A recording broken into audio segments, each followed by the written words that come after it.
A elaboração da hipótese é uma etapa fundamental. Podemos entender hipótese como um palpite, um chute, uma suposição, uma provável resposta para o seu problema de pesquisa. A hipótese pode ser validada ou não. Nesse slide, coloquei um exemplo de 3 hipóteses levantadas em relação a um problema de pesquisa. O problema de pesquisa é: quais os principais motivos para as faltas das enfermeiras ao trabalho? E as 3 hipóteses são: não ter com quem deixar os filhos, tensão pré-menstrual, estresse, etc. Algumas dessas hipóteses são verdadeiras? Todas são verdadeiras? Não sei. Devo partir para a próxima etapa do método científico, então. A experimentação. A experimentação se trata de um conjunto de processos que são utilizados para verificar as hipóteses que foram elaboradas. A experimentação não é uma etapa obrigatória. Como já conversamos, não necessariamente todos que realizam a pesquisa vão para o laboratório. Podem ser feitos até mesmo experimentos sociais e ou tratamentos matemáticos ou estatísticos sobre dados obtidos. A análise é a última etapa do método científico.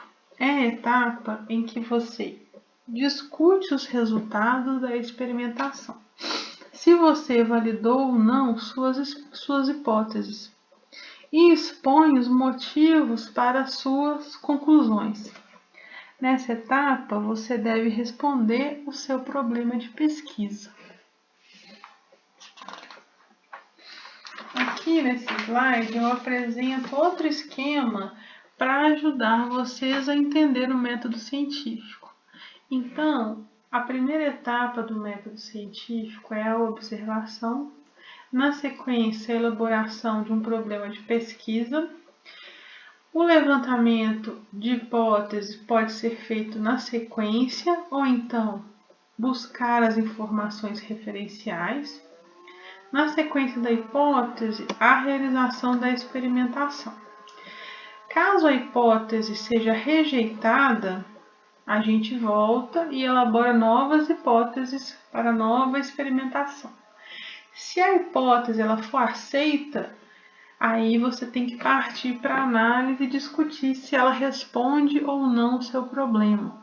Lembrando que a hipótese pode ser validada ou não, e você pode discutir os 2 casos no seu trabalho, dependendo de como que você está conduzindo o seu trabalho. Uma outra videoaula que eu mandei para vocês diz respeito a fichamento. Fichamento é o ato de organizar um conjunto de informações sobre uma determinada obra. Esses são os tipos de fichamento que existem, mas na apresentação eu identifiquei os mais comuns, os mais utilizados.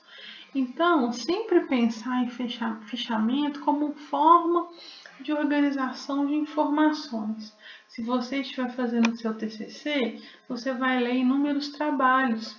Então, para organizar, para vocês lembrarem desses trabalhos, depois ter fácil acesso a eles, vocês organizam essas informações por meio de fichamentos. Um dos fichamentos que existem é o fichamento bibliográfico.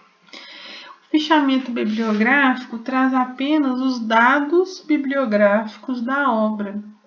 Quando você precisar procurar por ela na internet, por exemplo, você achará esse trabalho mais facilmente, fazendo a busca pelos dados identificados no seu fichamento bibliográfico. O fichamento bibliográfico segue as normas da ABNT para facilitar o uso em seu texto. Se você citar essa obra em seu TCC, você copia a referência que já está formatada segundo a ABNT e cola no final do seu texto. Isso já facilita muito o seu trabalho. Esse fichamento ele é de livro e embaixo do fichamento eu coloquei como se deve fazer fichamentos de livros de acordo com a ABNT.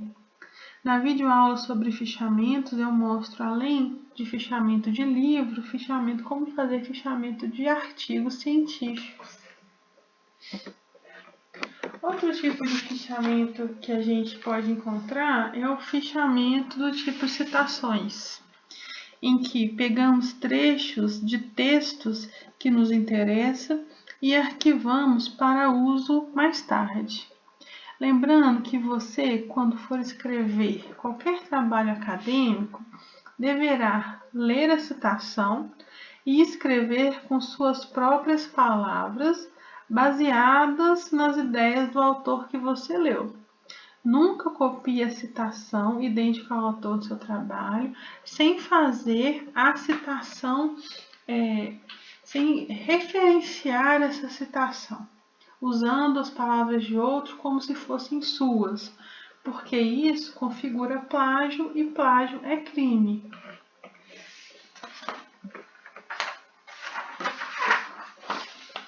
Nós temos também o fichamento de resumo, que é aquele em que são inseridas as ideias principais, mas com as ideias principais de um texto, de uma obra, mas com as suas próprias palavras também, embora também possam ser usadas citações. Você adiciona no resumo o que você entendeu a partir do que você leu. Mas como eu elaboro um resumo? Também mandei para vocês outra videoaula tratando de resumos e resenhas. Então, só para recordar aqui, nós não podemos tratar resumo como cópia de parte de um texto. Porque para a gente fazer um resumo, a gente precisa reelaborar as ideias do texto lido, se mantendo a ideia inicial do autor, mas reescrevendo com as suas próprias palavras. Quando você for escrever um resumo, leia o texto com atenção, destaque as ideias centrais de cada parágrafo, identifique como aquele texto é organizado e esquematize o resultado desse processo de forma que fiquem claras as ideias principais.